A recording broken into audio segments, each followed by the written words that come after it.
Hello YouTube, today I'll be showing you an Elf Slayer guide at the Iorwerth section.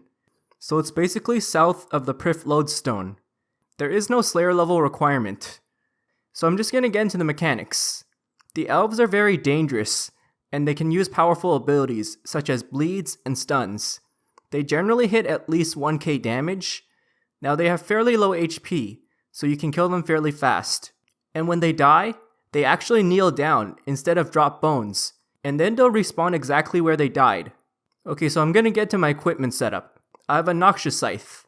Although you can use a Dragon Rider Lance as an okay alternative, the perks I have are Precise 5 and Aftershock 3. Then I have Bandos or Torva Plate Body, and I think you can probably tank in Bandos.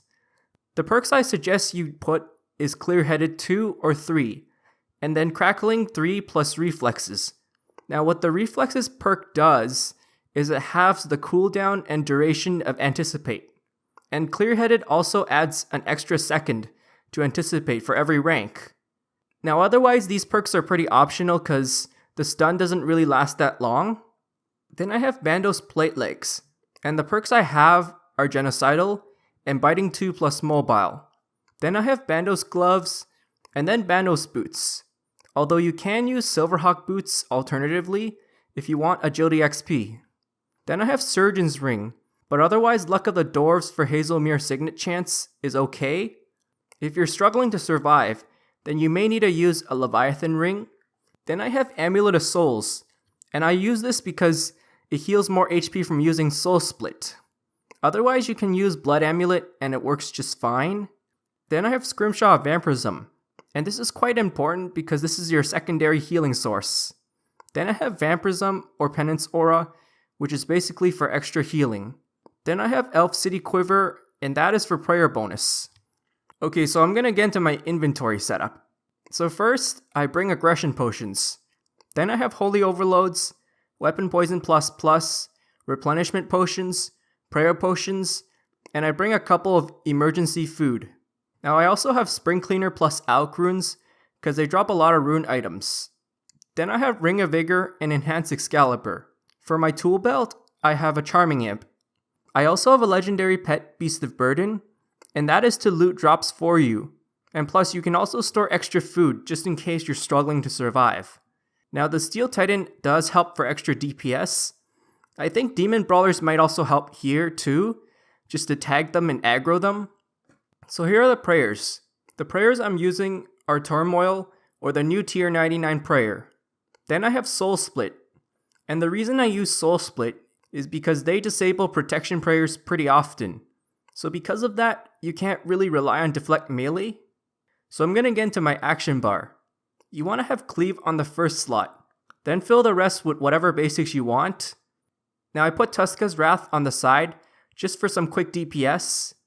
And then I also have Anticipate, which is going to be used to avoid stuns. And then I have Freedom, which clears the stuns for you. For thresholds, the only two I'm using are Hurricane and Quake. And the only ultimate I use is Meteor Strike. You don't want to use Berserk here, since you don't have any spare adrenaline. So I'm going to get into the strategy, and that is the most important section. So first, you want to stand right beside Morvran. And now setting up the spawns is actually the hardest part of this. It gets very messy early on, and as you can see, I'm getting slaughtered a lot, so it can be a lot of damage you're taking in a short period of time.